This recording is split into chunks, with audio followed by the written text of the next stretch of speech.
Hello my dear, are के simple classes में आपका वेलकम। तो आर के सिंपल क्लासेज में टुडे हम लोग बात करेंगे UP board, subject is Hindi, Hindi के विषय में। And class is 12th। पाठ है नौका विहार। लेखक हैं, कवि हैं, इसके लेखक क्या कवि हैं? सुमित्रा नंदन पंत जी, जिनका जन्म 20 मई 1900 को और मृत्यु हुई थी 28 दिसंबर 1977। जन्म के 6 घंटे के ही भीतर अपनी माँ को इन्होंने खो दिया और इनकी दादी ने इनका पालन पोषण किया है। हिंदी साहित्य के विलियम शेक्सपियर कहे जाते हैं सुमित्रा नंदन पंत जी, और महात्मा गांधी व कार्ल मार्क्स से बहुत प्रभावित हुए थे।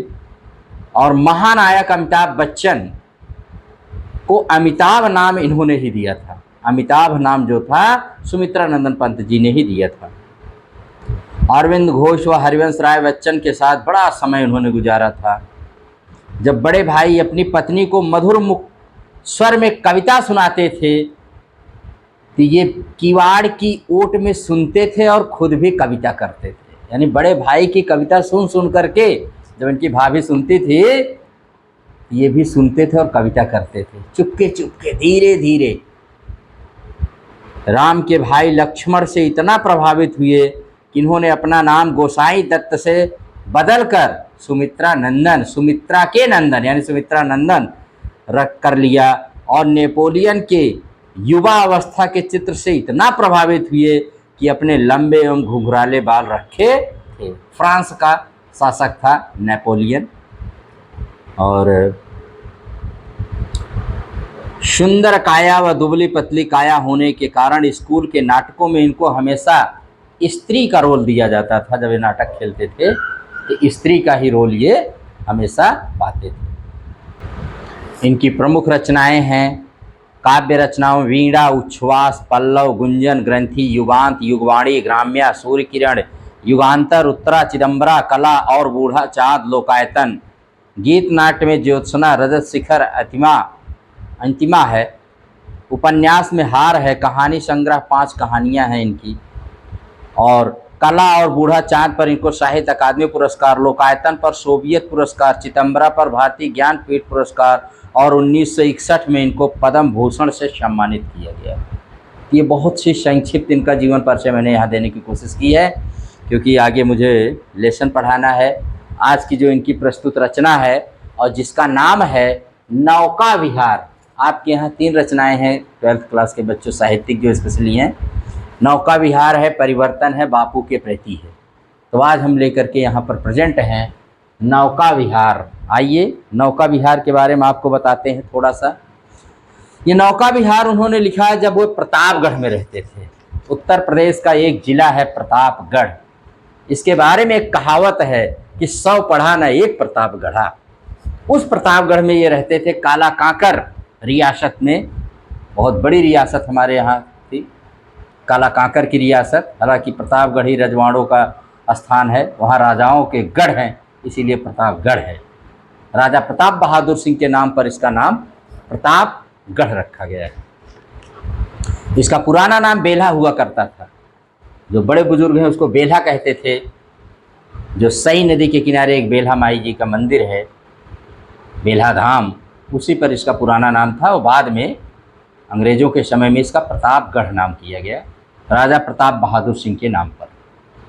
तो वहीं पर ये 1931 से 1940 तक पंत जी प्रतापगढ़ के काला कांकर में रहे, जहां उन्होंने कई महत्वपूर्ण काव्य ग्रंथों की रचना की थी। वहां पर वे, दरअसल बात है कि राजा अवधेश सिंह, जिनकी पुत्री राजा अवधेश सिंह, ठीक है,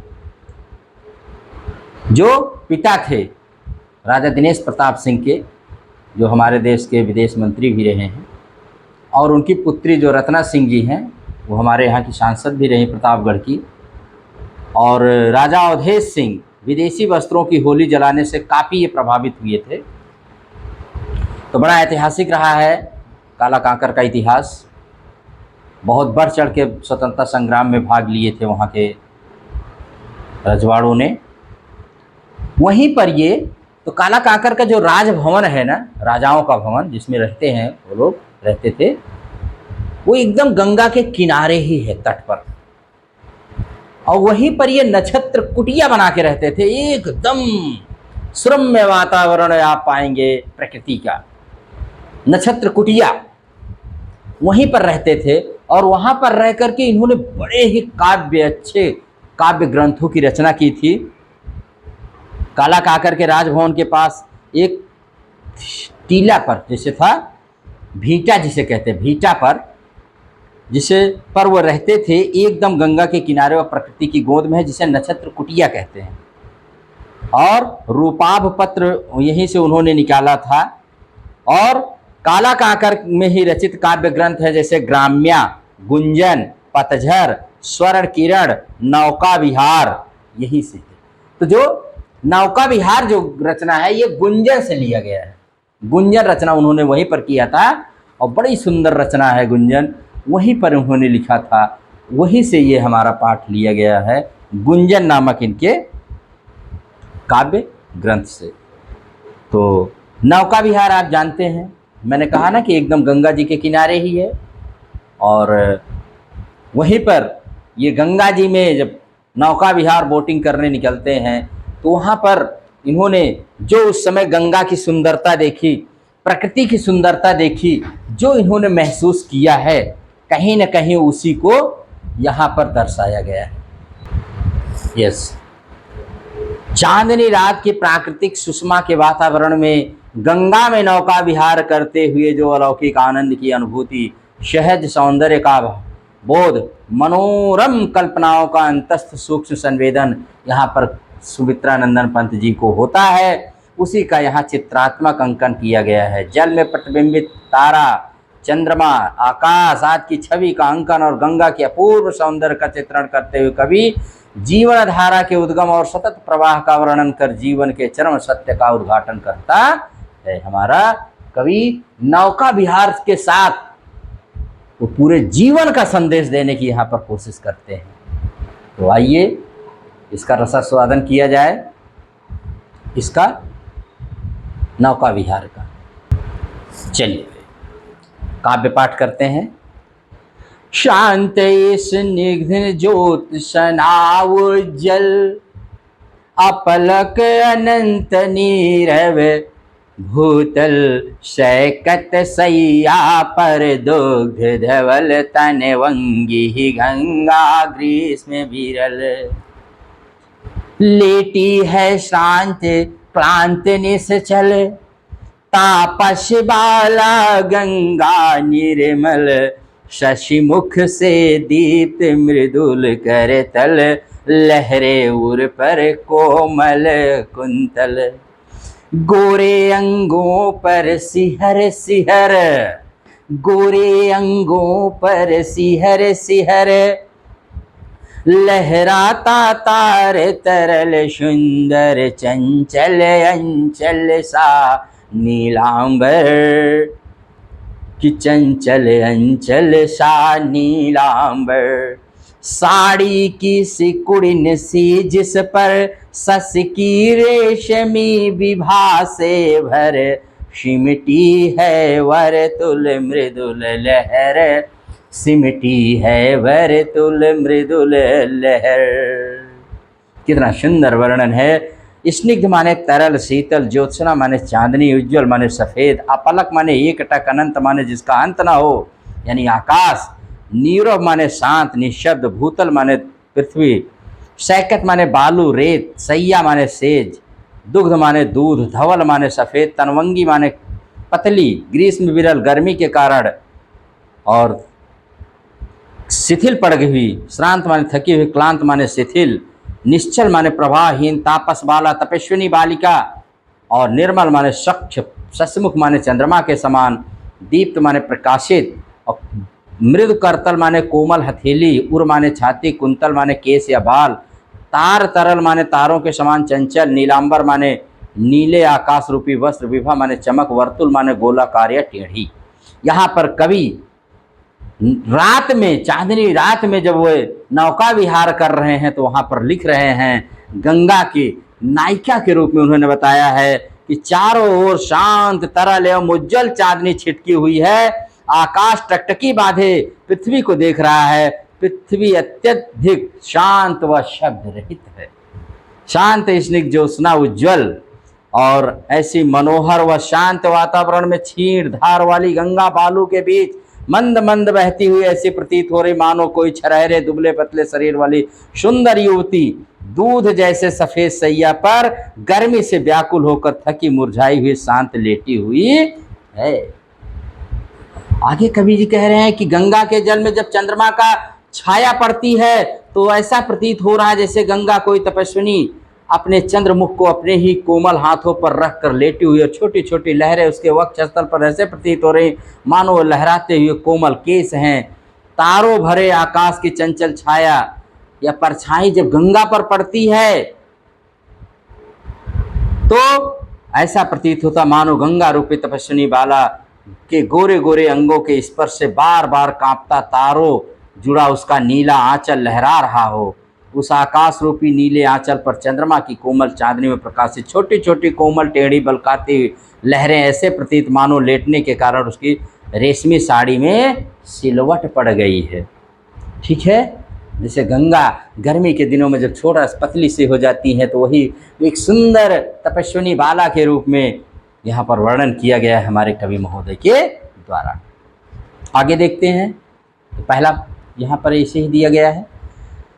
चांदनी रात का प्रथम प्रहर हम चले नाव लेकर शैत्वर सिकता की सस्मित सीपी पर मोती की ज्योत्सना रही विचर लो पाले चढ़ी उठा लंगर लो पाले चढ़ी उठा लंगर मृदु मंद मंद मंथर मंथर लघु तरण हंसनी से सुंदर तिर रही खोल पालों के पर निश्चल जल के सुचि दर्पण पर बिंबित हो रजत पुलिन निर्भर दोहरे ऊंचे लगते क्षण भर दोहरे ऊंचे लगते क्षण भर काला काकर का राज भवन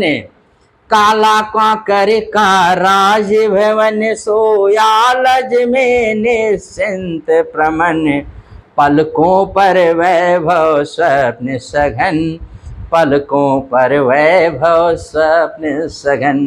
सत्वर माने तेज सिकता बालू रेत सस्मित मुस्कुराती पाल माने नाव का वेग बढ़ाने हेतु उसके ऊपर लगाई गई जो चादर उसको पाल कहते हैं। लंगर नाव को रोकने हेतु लोहे का बना भारी कांटा होता लंगर।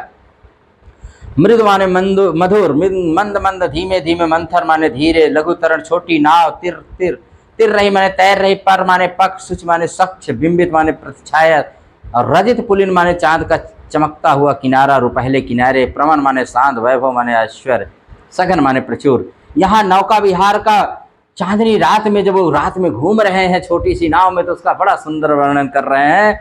कवि जी कह रहे हैं कि वो चांदनी रात के प्रथम पहर में एक छोटी सी नाव लेकर के आगे बढ़ते हैं और गंगा तट का वर्णन करते हुए कहते हैं गंगा का तट ऐसे रम्य लग रहा है ऐसा सुंदर लग रहा है जैसे खुली रेतीली सीपी पर चंद्रमा रूपी मोती की चमक यानी चांदनी भ्रमण कर रही है। ऐसे सुंदर वातावरण में गंगा में खड़ी नावों की पाले नौका विहार के ऊपर चढ़ गई है और उन्होंने अपने लंगर उठा लिए हैं। कहने का एक साथ अनेक नाव नौका विहार के लिए गंगा तट से खुली हैं। लंगर उठते ही छोटी छोटी नावें अपने पाल रूपी पंख खोलकर सुंदर हंसनियों के समान धीमी धीमी गति से गंगा में तैर रही हैं। गंगा का जल शांत निश्चल है जो दर्पण के समान शोभायमान है। उसी जल रूपी स्वच्छ दर्पण में चांदनी में नहाया हुआ रेतीला तट प्रतिबिंबित होकर दुगने परिमाण में प्रकट हो रहा है। बहुत सुंदर लग रहा है वह तट। गंगा तट पर शोभित काला कांकर का राजभवन का प्रतिबिंब गंगा जल में झलक रहा है। ऐसा लग रहा है मानो यह राजभवन गंगा जल रूपी सैया पर निश्चिंत होकर सो रहा है और उसकी झुकी पलकें एवं शांत मन में वैभव रूपी स्वप्न तैर रहे हैं। जैसे यहाँ पर काला काकर का राजभवन गंगा में सो रहा है और गंगा उसका बेड है, राज सैया है। आइए आगे देखते हैं। नौका से उठती जल हिलोर हिल पड़ते नभ के ओर छोर नौका से उठती जल हिलोर, हिल पड़ते नभ के ओर छोर। विस्फारित नैनों से निश्चल कुछ खोज रहे जल तारक दल। ज्योतित कर नभ का अंतः स्थल, जिनके लघु दीपों को चंचल अंचल की ओट किए अविरल। फिरती लहरें लुक छिप पल पल। शाम ने शुक्र की छवि झलमल, पैरती परी सी जल में कल। रुपहरे कचों में हो झल, रुपहरे कचों में हो झल। लहरों के घूंघट से झुक झुक, दशमी का सस निज तेरे अकमुख दिखलाता मुग्धता। सा रुक रुक दिखलाता मुग्धता, सा रुक रुक। जल हिलोर माने पानी की लहर, नभ माने आकाश, विस्फारित माने खुले, नयन माने आंख, तारक माने तारा, ज्योतित माने प्रकाशित, अंतः स्थल हृदय, ओट माने फाड़, अविरल माने लगातार, झलमल माने चमकीला, पैरती माने तैरती, कल सुंदर, कल माने सुंदर, पहले, श्वेत, कच्छ माने केस या बाल, ओझल माने गायब, तिर्यक माने टेढ़ी, मुग्धा रूप आकर्षण देख मुग्ध।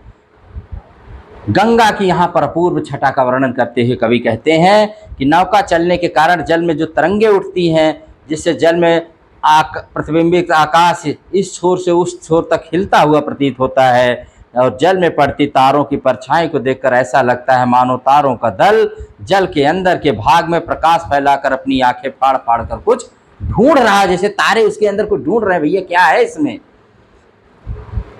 ढूंढ रहा हो। गंगा में रह रहकर उठने वाली चंचल लहरें भी अपने आंचल की आड़ में तारे रूपी छोटे जगमगाते दीपकों को छिपाकर प्रशिक्षण लुकती छिपती सी हुई प्रतीत हो रही है। प्रतिक्षण छोटे छोटे जगमगाते, वहीं पास में शुक्र तारे की झिलमिलाती परछाई जल में किसी सुंदर सी परी की तरह तैरती हुई दिख रही है, जैसे कोई परी हो शुक्र तारा हमारा। श्वेत चमकती जल तरंगों में उस परछाई के ओझल होने का दृश्य इतना मनोरम है कि कभी को चांदी से चमकते सुंदर केसों में परी के छिप जाने का जैसे आभास होता है, जैसे कोई परी हो किसी बालों में छिप जाए। जल में प्रतिबिंबित दशमी का चांद का तिरछा मुख कभी लहरों की चंचलता में छिप जाता है तो कभी साफ दिख जाता है। उसे देख कवि को लगता है मानो अपने ही रूप यौवन से मुग्ध होकर नायिका अपने मुख को कभी घूंघट में छिपा लेती है और कभी उससे बाहर करती है। दशमी का जो चांद है। आगे देखते हैं, बड़ी सुंदर रचना है। कितना सुंदर गंगा जी में पड़ने वाले प्रकृति के एक एक दृश्य का, तभी तो कहे जाते हैं हिंदी के विलियम शेक्सपियर, सुमित्रा नंदन पंत जी, जिनके ज्ञान का नहीं है अंत, वही है सुमित्रा नंदन पंत। इन्होंने प्रकृति का इतना सुंदर वर्णन किया है कि आपको हम बता ही रहे हैं। जब पहुंची चपला बीच धार, छिप गया चांदनी का कगार, दो बाहों से दूरस्थ तीर धारा का कृष कोमल शरीर। आलिंगन करने को अधीर, आलिंगन करने को अधीर, अति दूर क्षितिज पर बिटप माल, लगती भ्रू रेखा सी अराल। अपलक नभ नील नयन विशाल, माँ के उर पर शिशुषा, समीप सोया धारा में एक द्वीप, उर्मिल प्रवाह को कर प्रतीप। वह कौन विहग क्या विकल कोक, उड़ता हरने निज विरा शोक। वह कौन विहग क्या विकल कोक, उड़ता हरने निज विरा शोक। छाया को की का विलोक, छाया को की का विलोक। यस, यहाँ पर कह रहे हैं चपला माने नाव, कगार माने किनारा, और तीर माने किनारा, दूरस्थ माने बहुत, आलिंगन माने गले मिलना, क्षितिज माने वह स्थान जहाँ धरती और आकाश मिलते हुए प्रतीत होते हैं। पेड़ों की पंक्ति, भ्रू रेखा माने भाव, अराल माने टेढ़ा वक्र, उर्मिल माने लहरों से युक्त, कोकी माने चकवी और कोक माने चकवा, विलोक माने देख। कभी जब यहाँ पर प्राकृतिक सुंदरता का वर्णन करते हैं, जब वह चांदनी रात में गंगा में नौका विहार कर रहे हैं, जब गंगा की मध्य धारा में नाव पहुंचती है तो वहां से चंद्रमा की चांदनी में चमकते हुए रेतीले तट स्पष्ट दिखाई देते हैं, और कभी को ऐसा लगता है जैसे वो व्याकुल होकर गंगा की धारा रूपी नायिका के पतले कोमल शरीर का आलिंगन करना चाहते हैं। दोनों किनारे जिससे उनके लिए अपनी दोनों बाहें फैला रखी है। दूर क्षितिज पर कतारबद्ध वृक्षों को देख ऐसा लग रहा है मानो नीले आकाश के विशाल नेत्रों के तिरछी भावें हैं और धरती को एकटक निहार रहे हैं। आगे कहता है कि वहीं एक द्वीप है जो लहरों के प्रवाह को विपरीत दिशा में मोड़ रहा है। गंगा की धारा के मध्य स्थित उस द्वीप को देखकर कवि को ऐसा लगता है जैसे कोई छोटा सा बालक अपनी माता की छाती से लगकर सो रहा हो। वहीं गंगा नदी के ऊपर एक पक्षी को उड़ते देख कवि सोचने लगता है, कहीं यह चकवा तो नहीं है जो भ्रमवश जल में अपनी छाया को चकवी समझ उसे पाने के लिए विरह वेदना को मिटाने हेतु व्याकुल हो आकाश में उड़ता जा रहा है। चकवा और चकवी जानते हैं दिन में एक दूसरे के साथ रहते हैं, लेकिन जैसे ही शाम होती इनको श्राप मिला, एक दूसरे से अलग हो जाते हैं, सारी रात पीहू पीहू करते हैं। ये चकवा और चकवी को श्राप मिला हुआ है। वो अपनी छाया को समझ करके गंगा में देखता है रात में, चांदनी रात में, और सोचता मेरी चकवी है क्या, और उसके लिए पीहू पीहू कर रहा है, अपनी विरह वेदना को दूर करने की कोशिश कर रहा है। अगला देखते हैं। पतवार घुमायब प्रतुन भार नौका घूमी विपरीत धार, डाड़ों के चल कर तल पसार भर भर मुक्ता फल फेन इस फार, विखराती जल में तार हार चांदी के सांपों सीरल मल नाचती रश्मियां जल में चल, रेखाओं से खिंच तरल सरल लहरों की लतिकाओं में खिल सौ सौ सस सौ सौ उड़ उड़ झिलमिल, और फैले फूलों जल में फेनिल, फैले फूले जल में फेनिल, अब उथला सरिता का प्रवाह लगी से ले ले सहज था, हम बढ़े घाट को साह उत्साह, हम बढ़े घाट को साह उत्साह। प्रतुन माने हल्का अत्यंत छीड़ा, डाड़ा माने पतवार, फेन स्फार माने झाग का समूह, मुक्ता फल माने मोतियों की फल, तार हार माने तारों की माला, और लतिका माने लता, उड़ू माने नक्षत्र तारे, सरिता माने नदी, लग्गी माने बल्ली, था माने गहराई की माप, अंदाजा, सौ उत्साह माने उत्साह के साथ। यहाँ पर कवि जब अपनी नौका विहार में आगे बढ़ रहा है तो उसी को वर्णन करते हुए लिख रहा है। कितना अच्छा शब्द इसमें डाला है कवि ने। कह रहा है बीच धारा पहुंचने पर अथाह जल होने के कारण नाव के भार में कमी आ जाती है। इसी आधार पर जी कहते हैं जब मेरी नाव गहरे पानी में धारा के मध्य में पहुंची और उसका भार बहुत कम हो गया, तब मैंने पतवारों को घुमाकर नाव की धारा की विपरीत दिशा में मोड़ दिया। पतवारों के चलने से जल में काफी मात्रा में झाग उत्पन्न हो रहा, जहाँ नाव चलती पानी में झाग होता है, उसे देख ऐसा लगता है जैसे पतवार अपनी हथेलियों को फैलाकर उनमें झाग रूपी मोतियों को भर भर कर तथा तारों रूपी माला को तोड़ तोड़ कर जल में बिखेर रहे हों। पतवारों के चलने के नदी के शांत जल में उठने वाली लहरें चांदी के सांपों से चमकती हुई आगे की ओर रेंगती हुई प्रतीत होती। चंद्रमा की किरणें लहरों पर पड़कर इस प्रकार नाचती हुई दिखती हैं जैसे बहते हुए जल में असंख्य सीधी रेखाएं खींची हुई हों। एक साथ उठती बहुत सी लहरों में एक ही चंद्रमा, सौ सौ चंद्रमा, एक तारा, सौ सौ तारे बनकर झिलमिला रहे हैं। उन्हें देख ऐसा लगता है जैसे गंगा रूपी खेत में लहरों रूपी लताएं फल फूल रही हों। किनारे की ओर लौटते कवि कहते हैं अब नदी की गहराई कम होने लगी और हम लग्गी से, जो नाव से खेते ने बड़ी सी लग्गी लिए रहते बांस की, लग्गी से पानी की गहराई का अनुमान लगाते अत्यंत उत्साहित होकर घाट की ओर बढ़ते हुए जा रहे हैं।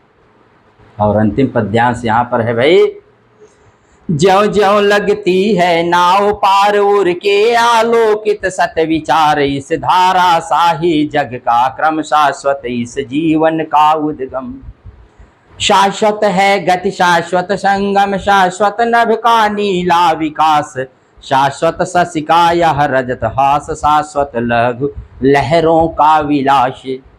हे जग जीवन के कर्णधार, चिर जन्म मरण के आर पार, शाश्वत जीवन नौका विहार, मैं भूल गया अस्तित्व ज्ञान, जीवन का यह अस्तित्व प्रमाण, करता मुझको अमरत्व दान, मैं भूल गया अस्तित्व गान, जीवन का यह शाश्वत प्रमाण, करता मुझको अमरत्व दान, करता मुझको अमरत्व दान।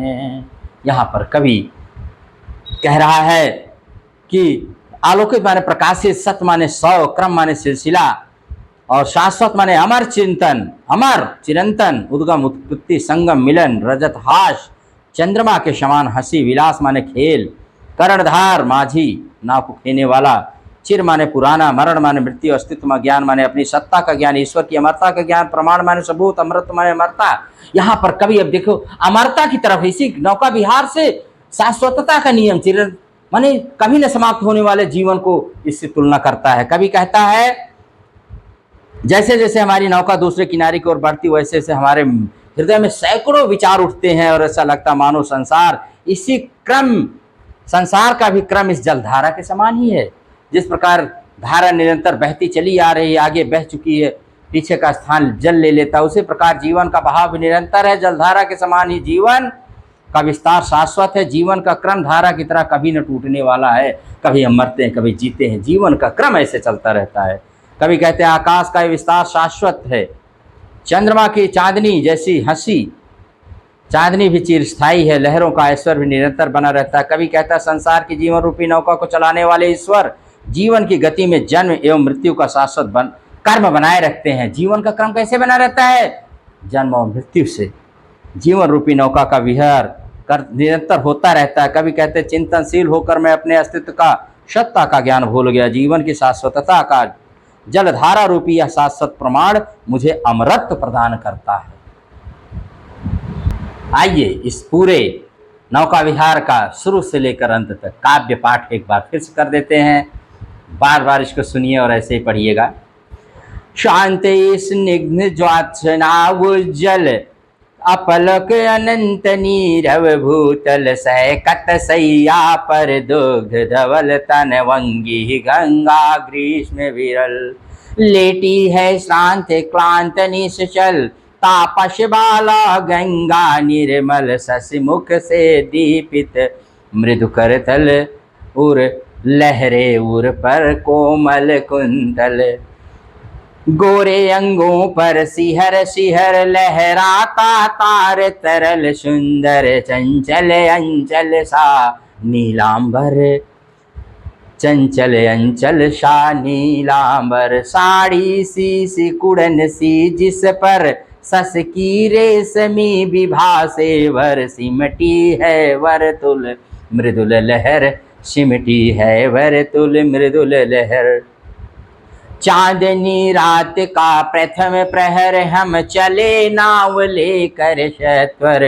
सिकता के सस्मित सीपी पर मोती की ज्योत्सना रही विचर लो पाले चढ़ी उठा लंगर मृदु मंद मंद मंथर मंथर लघु तरणी हंस निशी सुंदर तिर रही खोल पालों के पर निश्चल जल के सुचि दर्पण पर बिंबित हो रजित पुलिन निर्भर दोहरे ऊंचे लगते क्षण भर दोहरे ऊंचे लगते क्षण भर काला काकर का राज भवन सोया जल में निश्चिंत प्रमन पलकों पर वैभव स्वप्न सघन पलकों पर वैभव स्वप्न सघन नौका से उठती जल हिलोर हिल पड़ते नभ के और छोर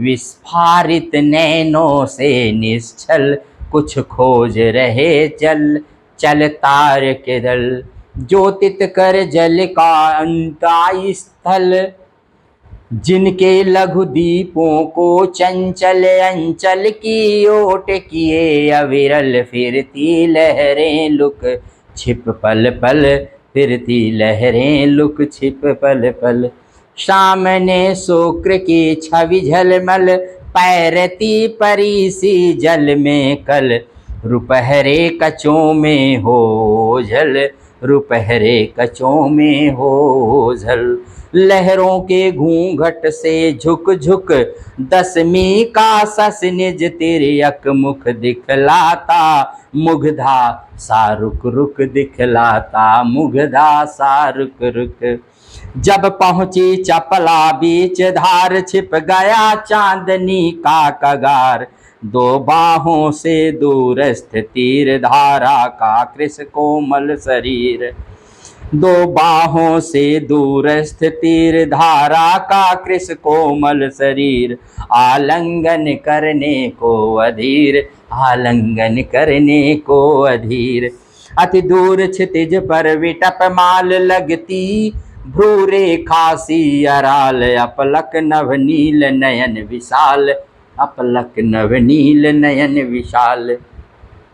माँ के उर पर शिशु सा समीप सोया, धारा में एक द्वीप, उर्मिल प्रवाह को कर प्रतीप, उर्मिल प्रवाह को कर प्रतीप। वह कौन विहग क्या विकल कोक, उड़ता हरने निज विरासोक, छाया की को बिलोक, छाया की को बिलोक। पतवार घुमायब प्रतुन भार, नौका घूमी विपरीत धार, डाँड़ों के चल कर तल प्रसार, डाँड़ों के चल कर तल पसार, भर भर मुक्ता फल फेनिश पार। बिखराती जल में तारे हार, बिखराती जल में तारे हार।